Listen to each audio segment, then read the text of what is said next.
Well, we are back. We're back. We're back at the fairgrounds. It is day 2 of RecFest 2025 here in Nashville. I'm Adam Posner. She's Carrie Corbin. What's happening? I'm here.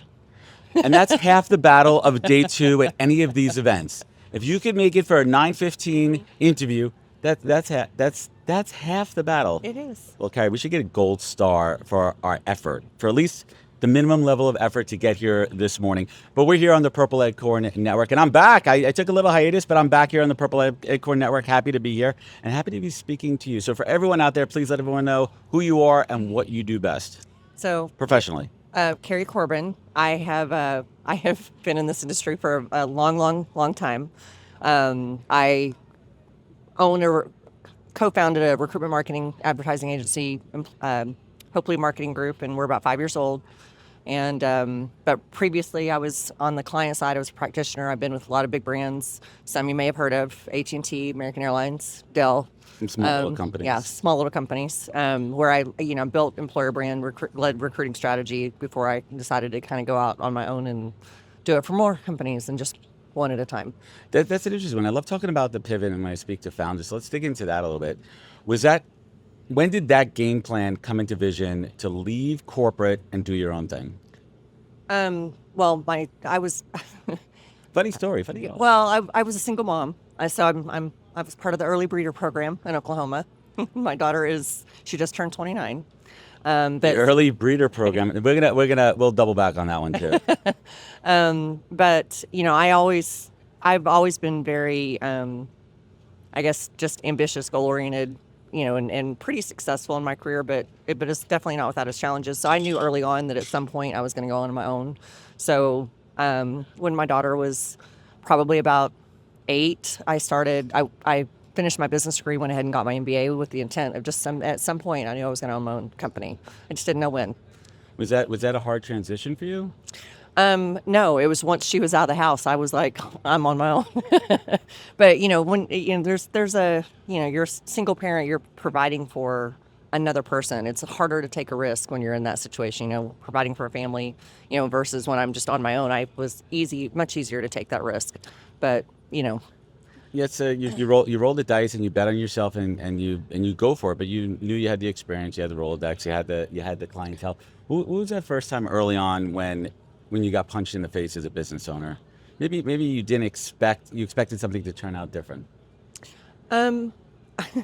Honestly, I feel like we got really, really fortunate with how we started the business. So Amanda, my co-founder, was at Baird Advertising for many years, and she was at Monster before that. So both of us brought 20 years of experience and relationships into the industry.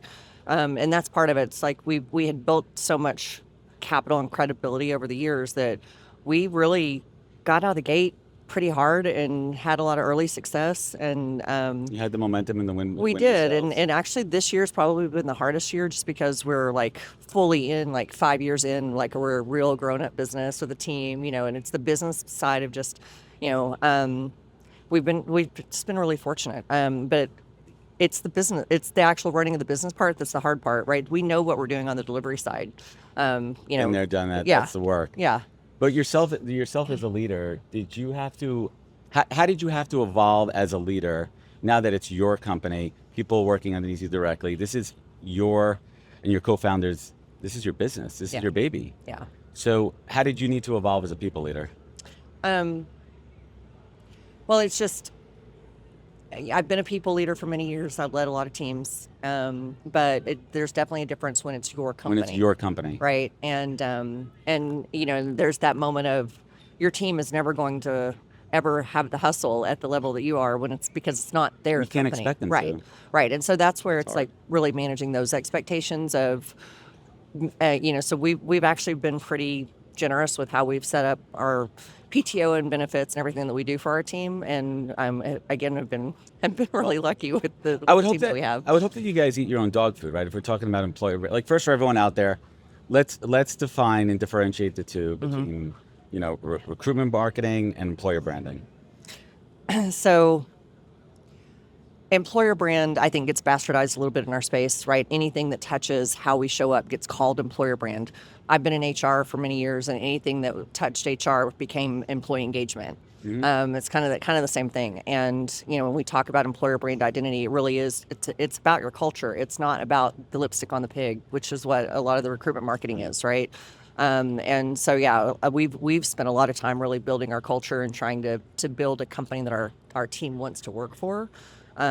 Because we can't be helping clients trying to build an employer brand and talk about their culture and how they go to market and how they articulate that externally, if we're not also doing the same thing, right? We can't be the cobbler that has no shoes when that's exactly what we're selling. It's at this point, I mean, I'm an in the trenches recruiter, and candidates ask me all the time, what's the culture like? And it's a tough one to define because, if I'm an external recruiter, it's hard for me to synthesize it, and all I have to work with is what they're telling me. But how do you translate that? How do you, what are some of those fundamentals to say, like, it's not just putting, lipstick on a pig on a HTML, on a web page, but how do those translate? Like, how do you bring that to life in off the web page and to a candidate's mind? So, what about that the long way? It's still early in the morning. You were in marketing, right? So really a large part of what it starts with is the WIFM, right? The what's in it for me. It's the what's in it for me for the job seeker to work here. It's what's in it for me also for the employee to work here. And you have to make sure that those two match, because you can't tell the what's in it for me for a job seeker and then they get in the door and then that's not actually their culture or their lived experience. But thinking way back how long I've been doing this, I remember when Glassdoor first started and how, employers and recruiters were like, candidates have to do their homework. They need to know about the company, and what they meant was know our stock price.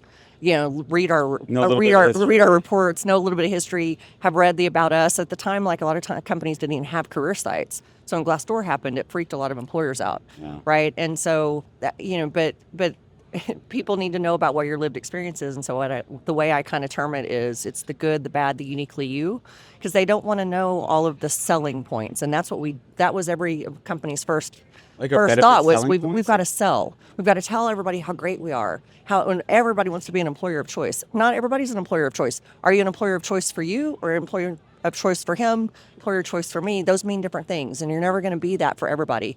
So it's what can I do to be the company that finds the right fit for the people that are going to work in our culture. So that's why it's so important to know what that culture is and advertise that in a way that answers that WIFM for people. Have you seen, and I'm curious your take on this, it was on LinkedIn, and a founder of a startup was very, very candid. He's like, this is not the job for you if you want to only work 40 hours a week. We are building, we want people to have that. And there was so much negativity. I'm like, thank you, founder, for being so open and candid, because you're going to filter out the people who are not right. Right. Who are not right there. And every organization is different. Right. So how do you work with if you're onboarding a new client, how do you assess and distill what their culture is so you could market it back out? Well, not every company is hiring us for that, but I'll tell you this. The way I first got interested in this is before there was anything around employer brand. So I was actually at Budweiser hiring truck drivers. Everybody wanted to be the Bud guy. Being the Bud guy is kind of cool. sexy, in the commercials, right? Yeah. And so, but being the Bud guy is actually really hard. You're just driving a truck locally, but you're also throwing beer all day long. And so, hauling kegs. And what I learned to do was actually, I had my safety manager actually park a truck near my interview office, and I would ask people. I would say, "Do you see that? See that truck?" I would ask them, tell me why they want it. Well, I can do anything. I just want to be the, Okay, well, let's role play for a minute. So picture that side loader full of beer, but instead of being full of beer, it's full of 25-pound dumbbells. And then tell me how you feel about throwing those 25-pound dumbbells 1,000 times a day, every day. For 16, 18-hour days in snow, hail, sleet, rain, like a postal worker, or heavier weights, heat and humidity, right? And it's like you've got to do that every day. You've got to show up and be able to be on, and for long, long days, And I would watch them just be like their face would change. Yes. So I'd usually I'll go get you some water. I'm going to let you think about that. And that was kind of my first foray into kind of, if they still wanted the job when I made it sound that ugly, okay, now we can have a conversation. And so I've done that same thing through my career, at multiple companies. At AT&T, it was our technicians, right? They have to go into hot attics in Texas in the summer. You have and bees and all that fun stuff. You have to carry a 75-pound ladder. You have to do all of these things that aren't really that fun. So like if we can set or use realistic job preview videos and show somebody what it's like to work here. It's like tell the things that some people are like, yeah, I love that stuff.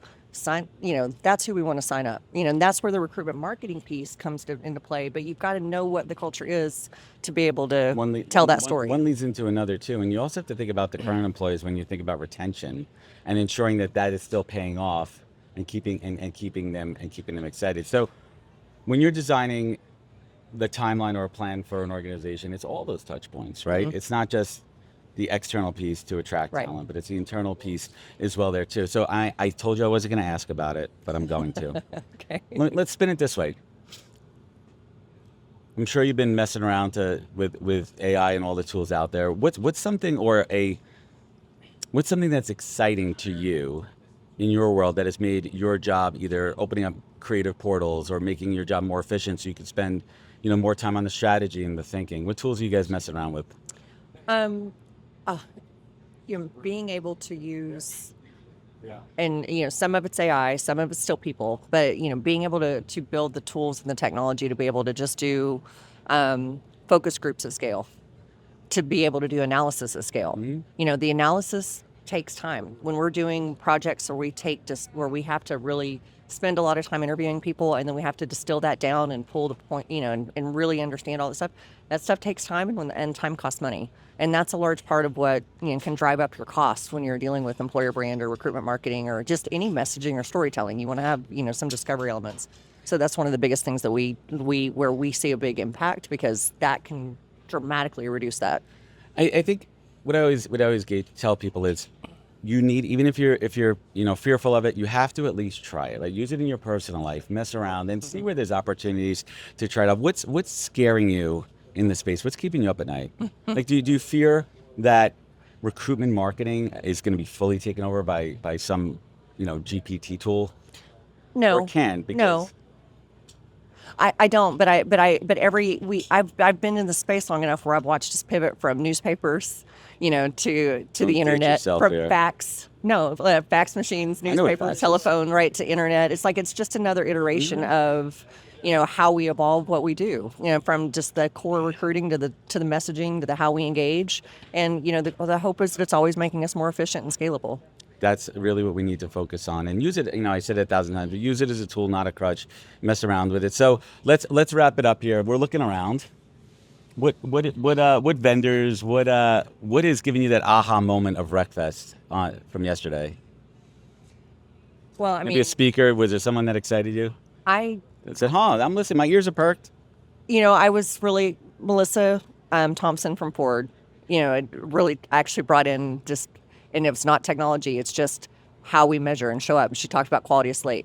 That's one of the big things, that especially with how we spend a lot of money on media with our clients, and everybody can't just continue to just pay for more media, right? And we've got to evolve some of our just actual operations and processes for how we recruit. So I love that she was speaking about that. Awesome. Carrie, I want to thank you so much for joining us. Where could folks find you? Where could they connect? Where could they learn more?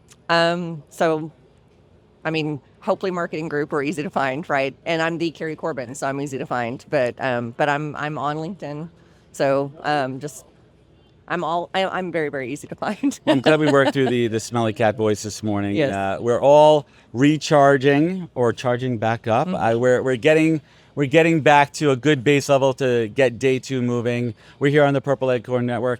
We'll be back.